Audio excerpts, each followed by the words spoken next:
SM news के सभी दर्शकों को मेरा जय भीम, नमस्कार, आदाब, सत श्री अकाल। आज देश में कृषि नीति के ऊपर जो अफरा तफरी है, जो असमंजस का माहौल है, जो पूरे देश में धरना प्रदर्शन चल रहे हैं, ऐसा ही माहौल सन 2000 में जब माननीय अटल बिहारी देश के प्रधानमंत्री थे, उस समय भी कृषि को लेकर इसी तरीके की उथल पुथल हुई थी और लोकसभा में काम रोको प्रस्ताव लाया गया था। उस समय बहन कुमारी मायावती ने क्या कहा था लोकसभा में, जानेंगे। एसएम न्यूज द्वारा प्रसारित की जा रही सीरीज बाबा साहेब कांशीराम, कुमारी मायावती, बहुजन स्वाभिमान, बसपा, प्रस्तुतकर्ता मैं वीरेंद्र सिंह। 22 नवंबर सन 2000 को उस समय लोकसभा में किसान विरोधी नीतियों के कारण सरकार की प्रतिपक्ष द्वारा काम रोको प्रस्ताव लाया गया था। आजकल जैसी स्थिति चल रही है, कमोबेश वही स्थिति सन 2000 में भी थी जब अटल बिहारी वाजपेयी इस देश के प्रधानमंत्री थे। किसानों की नीतियों के विरोध में काफी कुछ उथल पुथल उस समय भी हुई थी। तो बहन कुमारी मायावती ने क्या कहा था उस काम रोको प्रस्ताव का समर्थन करते हुए बहुजन समाज पार्टी की तरफ से, जो कि 22 नवंबर 2000 को शीतकालीन सत्र में लाया गया था। बहन कुमारी मायावती ने वहां कहा कि भारत और चीन दुनिया की जो है 2/5 आबादी भारत और चीन में बसती है और दोनों ही देश विकास की दर से उस समय बहुत तेजी से तरक्की कर रहे थे। अर्थव्यवस्था के विकास की दर जो बढ़ रही थी, लेकिन बहन कुमारी मायावती ने कहा कि अर्थव्यवस्था के जो विकास की दर जो मापने का जो तरीका अपनाया जाता है वह है विदेशी निवेश और भारत में विदेशी मुद्रा का भंडार कितना है, इस आधार पर, उसके भंडारण के आधार पर निर्भर करता है। प्रति व्यक्ति आय तथा सकल घरेलू जो उत्पाद होता है उसमें वृद्धि का लाभ वास्तव में आम आदमी को मिल पा रहा है या नहीं मिल पा रहा, उसकी कोई अहमियत नहीं होती। जो जीडीपी और विकास दर जो नापी जाती है, आम आदमी का जीवन स्तर क्या है, वह कितना खुशहाल है, उसे 2 जून की रोटी मिल रही है कि नहीं मिल रही है, उसके स्वास्थ्य की कुछ प्राथमिक सुविधाएं उपलब्ध हैं कि नहीं है, इस बात का कहीं भी किसी भी विकास दर को नापने में कोई पैमाना नहीं होता। इनकी कोई अहमियत नहीं होती, इनके बारे में कभी कोई जानकारी नहीं दी जाती और न ली जाती है।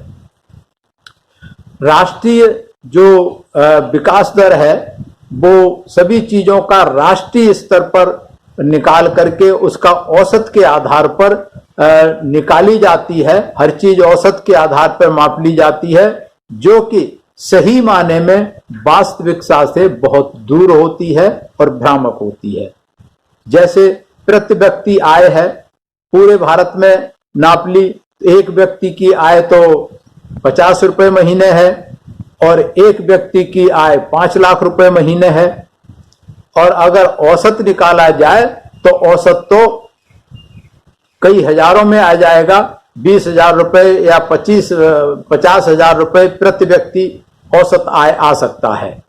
तो ये जो औसत आय का आंकड़ा है ये बिल्कुल भ्रामक है, क्योंकि देश में जो गरीबी रेखा के नीचे के जो लोग हैं, आज भी मेरे ख्याल से 1/4 लोग देश की गरीबी रेखा के नीचे हैं, ऐसा बहन कुमारी मायावती ने बताया।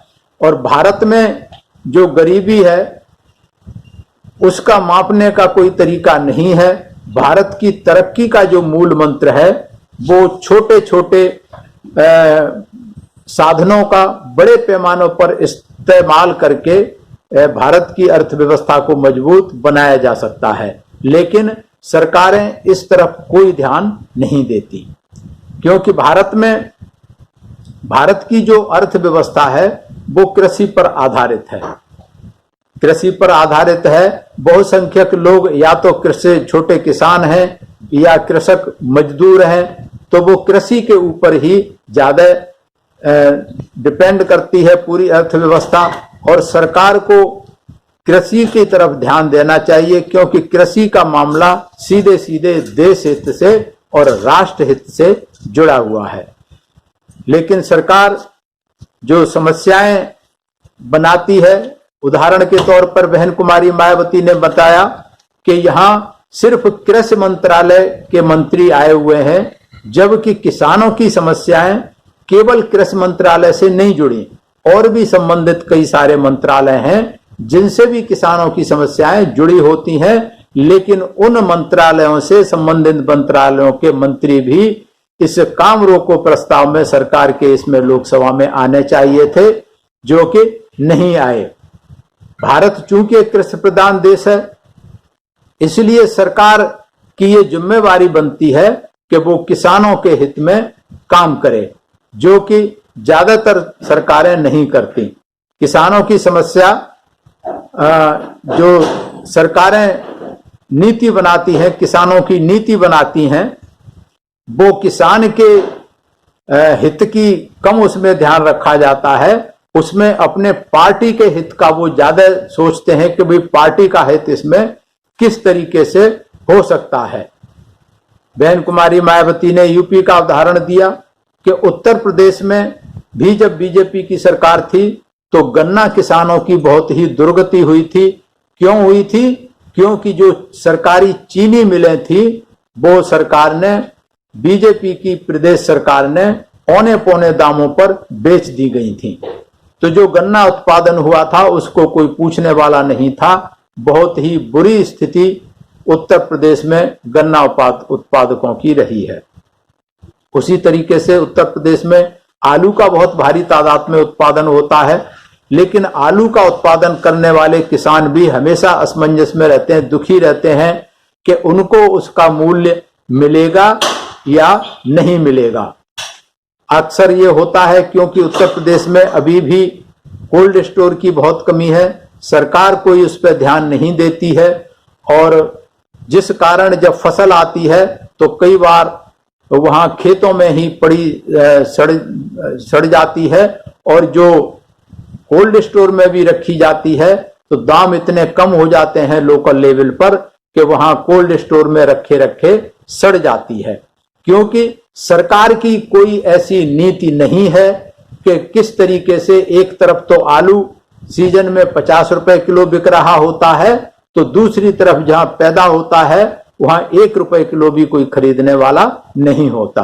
तो ये जो कमियां हैं, इसमें सरकार की कहीं न कहीं गैर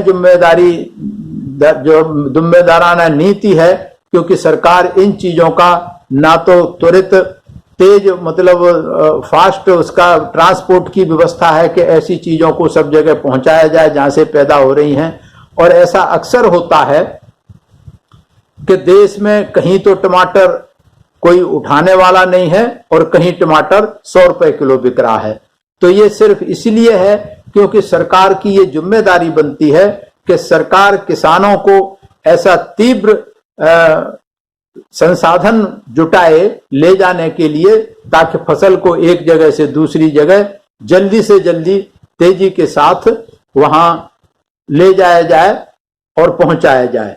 तो अगर ऐसा किया जाए तो फिर पैदा करने वाले किसान को भी उचित मूल्य मिलेगा, और जो 80 रुपए किलो या जो 100 रुपए किलो खरीद रहा है उसको भी सामान सस्ता मिलेगा। लेकिन हर साल हम देखते हैं कि इसी तरीके का होता है कि कहीं तो फसल सड़ रही होती है और कहीं उसके दाम आसमान छू रहे होते हैं। तो इस तरीके की जो नीतियां हैं वो सरकार इसके लिए जिम्मेवार है। और बहन कुमारी मायावती ने वहां कहा कि ना तो वो जो काम रोको प्रस्ताव लाया गया है, ना तो सरकार के खिलाफ वोट दे रही है, और ना ही जो सरकार कांग्रेस की लाई है उसके पक्ष में वोट दे रही है। वहां बहुजन समाज पार्टी किसान के हित में, किसान के पक्ष में वोट दे रही है। तो इस तरीके से बहन कुमारी मायावती ने अपना मत स्पष्ट रखा और ये निश्चित है कि आज जो स्थिति है किसानों की, जो कानून बनाए जा रहे हैं, बिल पास किए जा रहे हैं, उसमें पूरे देश में किसान दुखी है, परेशान है, असमंजस की स्थिति में है। तो ये जो स्थिति है, जब जब बीजेपी की सरकार आती है तो स्थिति यही होती है। अटल बिहारी वाजपेयी के समय में यही स्थिति थी, तब विपक्ष को मजबूरी में काम रोको प्रस्ताव लोकसभा में लाना पड़ा था। तो ये जो सरकार है, ये बेसिकली तो देखा जाए तो धन्ना सेठों की सरकार है। सारा कुछ बेच दे रहे हैं, चाहे तो देश की जो पीएसयू है वो सरकारी कंपनियां बेची जा रही हैं, सब कुछ बेचा जा रहा है। और किसानों के भी लग रहा है कि जो नीति बनाई जा रही है कि वहां भी कॉरपोरेट वर्ल्ड को थोप दिया जाएगा किसानों के ऊपर भी, तो किसानों की भी अपनी मनमर्जी खत्म हो जाएगी, उनको उनके हिसाब से काम करना पड़ेगा। तो कुल मिला के ऐसा लगता है कि भारतीय जनता पार्टी की सरकार 2000 में भी किसान विरोधी थी और आज भी किसान विरोधी है। आज बस इतना ही। मैं धन्यवाद करता हूं एसएम न्यूज का, जो कि बहुजन समाज पार्टी बहन कुमारी मायावती साहब कांशीराम के संघर्ष किस किस तरीके से बहुजन समाज पार्टी यहां तक पहुंची है, कब कब क्या क्या कहा गया है, ये सारी चीज विस्तार से बताने का काम कर रहे हैं। खास करके नौजवानों को इस देश के, जिनको सच्चाई और हकीकत नहीं पता है कि किस तरीके से बहुजन समाज पार्टी संघर्ष करके, बहन कुमारी मायावती संघर्ष करके, भूखे प्यासे रह के संघर्ष करके यहां तक पहुंची है, उनकी जानकारी के लिए ये अत्यंत जरूरी है। और मैं निवेदन करता हूं प्रदेश के सभी नौजवानों से कि इस चीज को समझें। आज जो हालात चल रहे हैं, राजनीतिक उथल पुथल चल रही है और देश किस तरफ जा रहा है, इसको समझें और इसको रोकने के लिए अपनी जिम्मेदारी सुनिश्चित करें। सभी को मेरा धन्यवाद, सभी को मेरा आभार। अगर आपने अभी तक हमारा चैनल सब्सक्राइब नहीं किया है तो सब्सक्राइब करें और घंटी का बटन बिल्कुल भी दबाना ना भूलें, ताकि सभी लेटेस्ट खबरें पहुंच सकें आप पे सबसे पहले।